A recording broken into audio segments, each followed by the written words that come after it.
YouTube, how's it going? The Goat House is back. And just a couple days ago, we seen a mid-off-season, late-off-season trade with Zadarius Smith going to the Browns.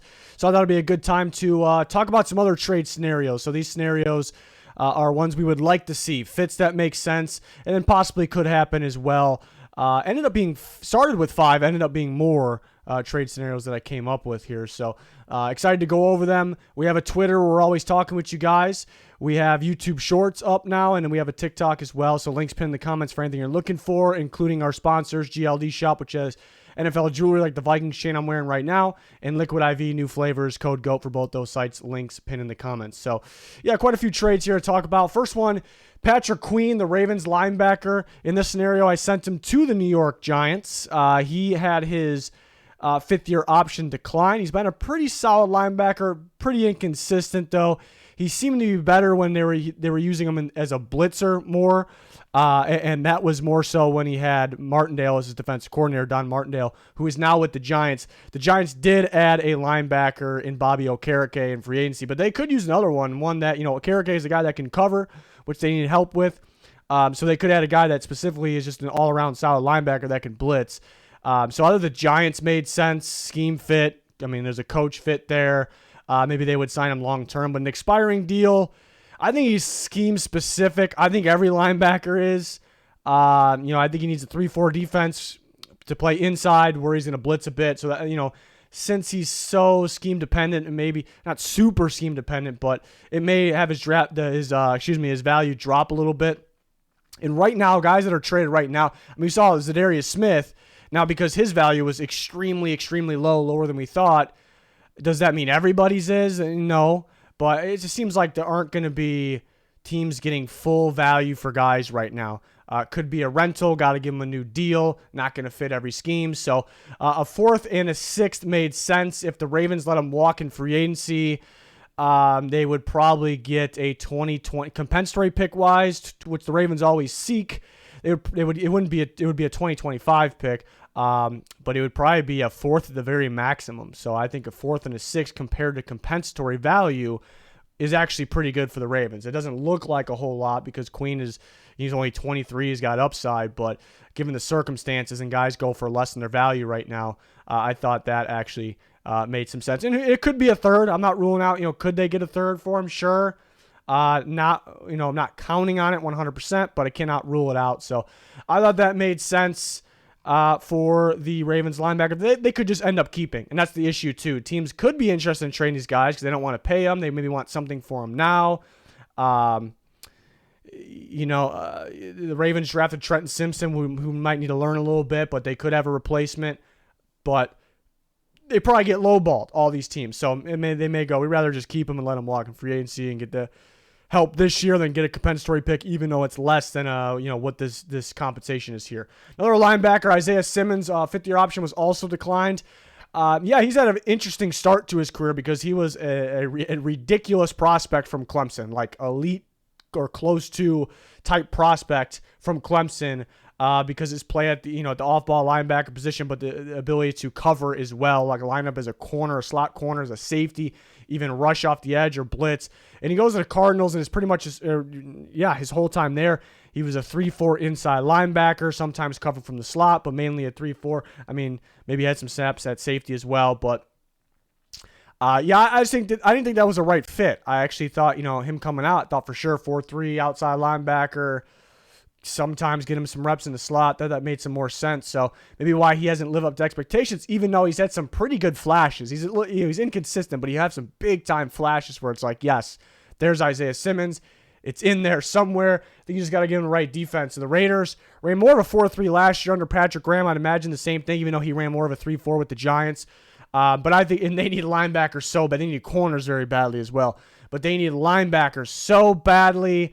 I just think they could be looking for a guy that can cover, that can mix up man and zone and can cover from the linebacker position and from the slot. I think, and they need a guy so bad that can do anything at the linebacker position, but that could help. So that made a lot of sense. I love his upside. Again, expiring deal. He needs a new deal. He's probably scheme dependent because he didn't really fit, but he still played all right. In that 3-4. Some teams are like, what do we do with him? So not a bunch of teams, even though he's a talented guy with a lot of upside, not a lot of teams are going to be throwing draft picks there. So I came up with a similar to Queen, a little bit more. I think even though Queen's a year younger, Simmons is a little flashier. To me, Queen makes his money off just blitzing. He can do more, don't get me wrong, but Simmons is a little, he's got a little more to his game. I think more upside, even though he's a year older than Queen, but really no sense in comparing the two, really. So a third and a fifth. Could they pull a second? That's the issue with this. I don't know if the Cardinals trade him unless they get a second. This is pretty close to that, third and a fifth, because I think he could work in Gannon's defense, but I think they're also prepared to kind of just let these guys walk and just bring in their type of guys. They got a lot of picks in the draft. They declined his fifth-year option for a reason. What are they going to get for a compensatory pick? It's a tough one to predict. I can see someone throwing the bag at him next free agency. So they could get a 2025 third, but this beats that. So you have to remember this actually it is good value, even though it may not look like it for all these guys, really. So Raiders could badly use him. So I thought that made sense for both sides, but at the same time, I would like to see him given a try in the Cardinals' new defense where he actually can fit more than the old one. So we'll see, but they're not afraid to kind of clean the house almost here on that roster for the most part. So we will see. But next we got another Cardinals player. We got Budda Baker, which is a tough one because he's pretty expensive already, and he wants more money. Maybe seeking to be the highest paid or one of the highest paid safeties in football. He is a phenomenal talent, but there's not a long list of teams. There's not very many at all that would want to trade value and throw money at a safety. It's just kind of how it is. I think it's a valuable position. A guy like Budda Baker can play slot, free, strong. I think he's best around the box, line of scrimmage, but he can play all of the above. So he's very, very talented, but tricky to find a landing spot because who needs a safety will trade picks for a safety and will spend big money and give that extension to his safety. Not a whole lot. You can even argue against the Packers because they might want to save that future money. They may be, I don't see them going to stage one rebuild, and they're certainly not there right now. They're going to try to compete this year. They're probably going to compete better than people think.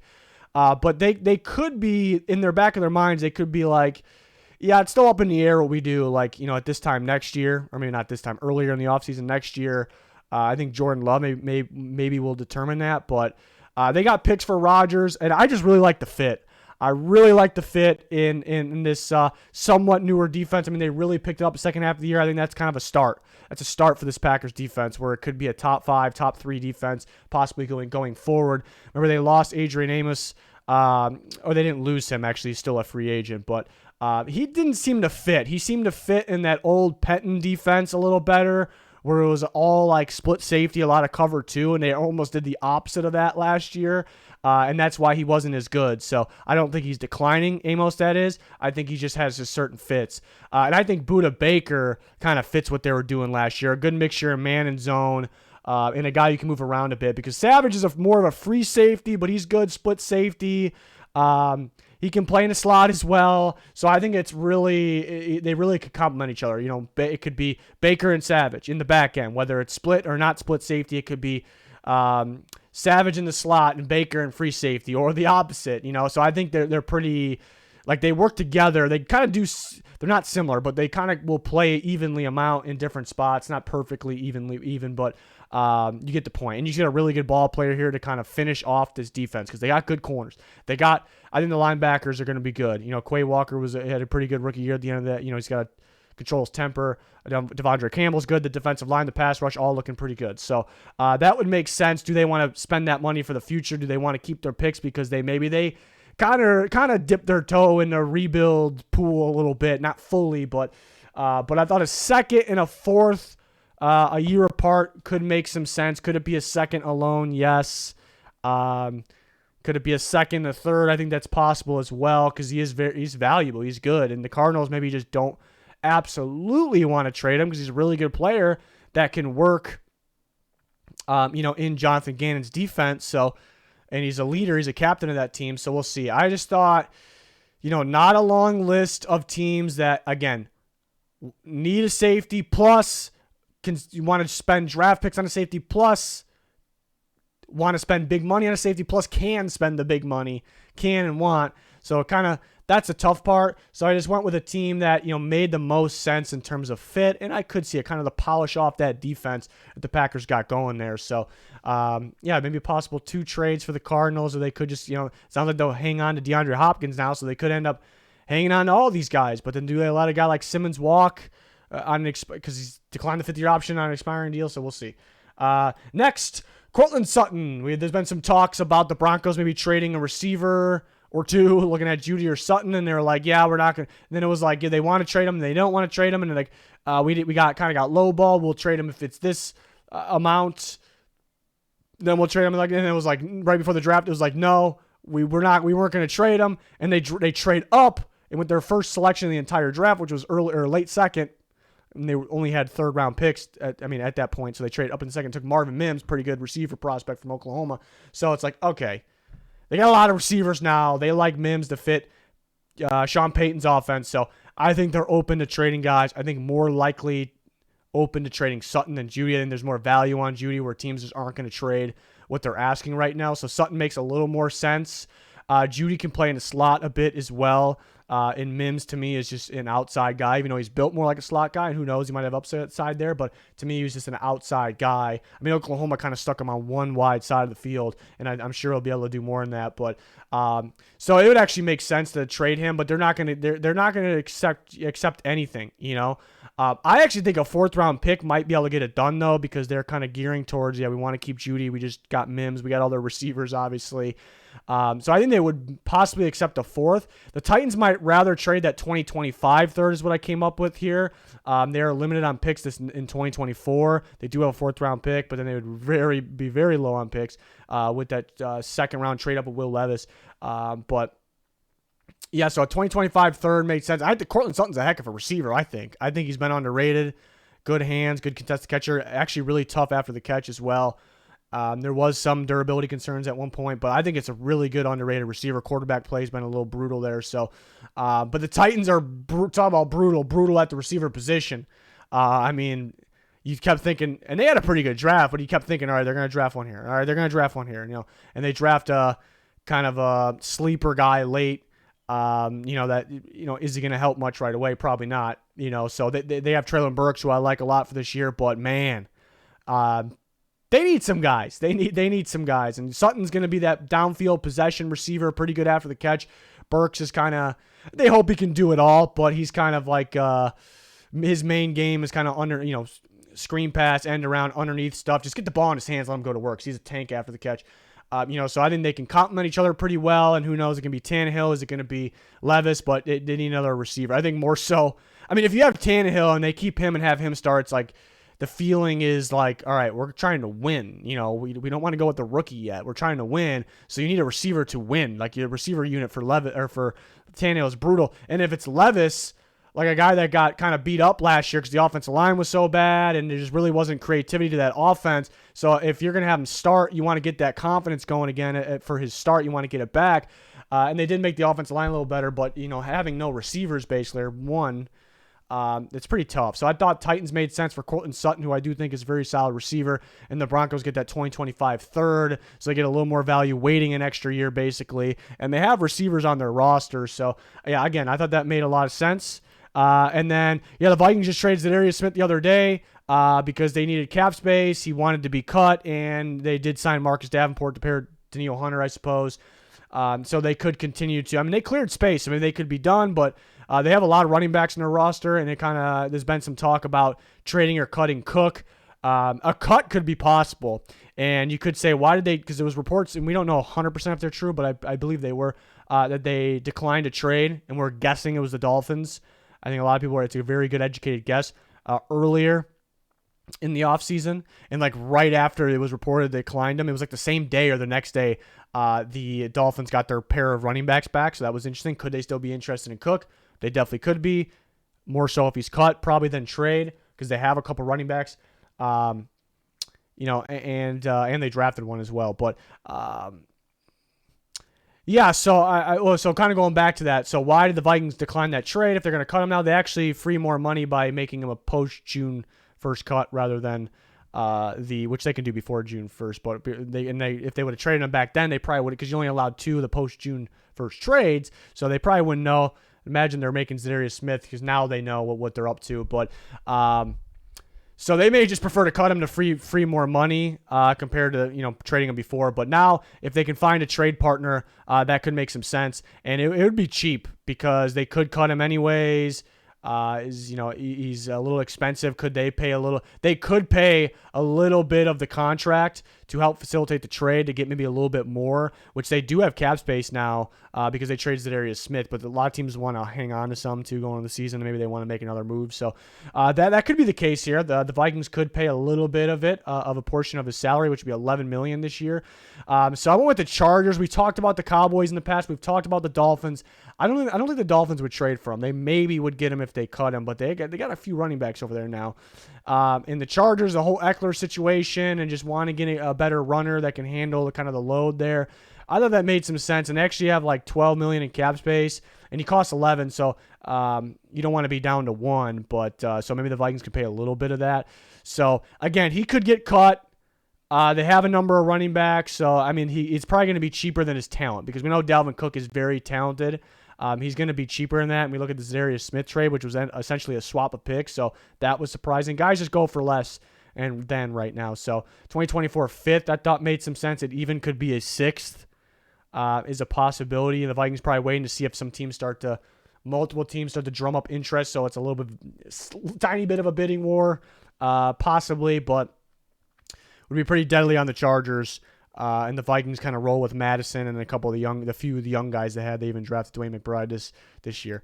And then we got the Bears. We got the Bears twice here because I got a bonus one here because the next one might be a little more realistic. But Chase Young's been the talk because it was a shocker that, I mean, to me, it might not shock everyone because he wasn't healthy last year, but it was a bit of a shocker that his 5th-year option was declined. I mean, this is a phenomenal talent, a ton of upside. Haven't seen a whole lot of him. He's polished stopping the run. He's really good stopping the run. We wanted to see, when we did see him, we would like to see a little more against the pass. More than a little more, because he has elite upside. I mean, this was an elite prospect. It was an elite prospect. So Washington declined his 5th-year option. That doesn't mean they're done with him, though. My money would be on them. They want to keep him. They want to see what he's got this year. They're good with paying him more than what the option would be. They just want him to go out there and prove it and show him something. So I thought it made some sense, and for them to trade him, I think it'd be a lot of value. It'd be a tough spot where the Commanders probably would need more than what he's shown so far, health and talent wise, and on top of that, he's on an expiring deal, so the team trading for that good value would have to possibly give him a new contract, or it'd be too risky. Keep him on a rental. It would definitely, even if he was underwhelming, it would definitely be worth it just to give him that contract if you traded a high pick for him. So the Commanders may not trade him at all. They might want, if it's a 1st-round pick, they might not do it depending on the team. If it's a Bears 1st-round pick, they might, but they probably would. But yeah, so there's been some talk about it. The Bears are the team that desperately needs a pass rusher right now more than anybody. And I don't know if I love the fits in free agency. Some talk about Ngakoue, but man, he struggles to stop the run. I don't know if I could see it, but so if Chase Young is available, a guy with a lot of upside, and what the Bears are about, they're about upside right now. That would make sense. It would make sense, and they have draft picks. They have draft picks because of the trade of the 1st overall pick. So they could afford to do this, and they'll still have draft picks. But a 2024 2nd and a 2025 2nd, it's possible that neither team accepts this, if it makes sense, because somebody would have to offer. But I'm offering it. It's possible that neither team accepts, because Washington might just have high hopes for him, and they want to give him that big contract. They want him to work. They want it because he's an elite upside. He's still kind of an elite prospect in a way. So they might demand a pretty good 1st. It's possible they do accept this, but the Bears might go, it's 2 seconds. We'd rather just keep drafting guys. We don't know if he's going to stay healthy. We don't know how good he is. We're going to have to, is he a rental, or we're going to have to give him this big deal? They would probably have to give him a big deal. How much do they give him when he hasn't really proven a lot? So it's actually possible that both teams decline this. I think more so the Bears would be the team for it. I think the Commanders, maybe if I had to pick, would probably say no, but the Commanders have an idea on him, so maybe they decline the option because they're going, hey, we don't know. We're worried that this guy can't stay healthy. really only they know right now. I think people have an idea, but so it's definitely an interesting one. The Bears make a lot of sense in terms of fit, like where they're heading, their plan, and the huge need. Maybe more likely if they're going to trade for somebody rather than sign somebody, maybe it's a guy like Carl Lawson, which is a tricky one too. This might be one of those situations where the Jets probably rather just keep him because I don't think his value is super high. I mean, looking what Zadarius Smith went for as well. I know different age group there, but Lawson injured 2 years. He was underwhelming with the Bengals, but solid at the same time. A lot of upside. First year injured for the Jets. Last year, I mean, pretty decent. He's still kind of an upside guy where he's been in the league for a little bit, but he's still good. He can help you. He'd help the Bears for sure. So where's an expiring deal too? And he's not super cheap for where you don't know what you're going to get injury talent wise, but again, he is pretty solid.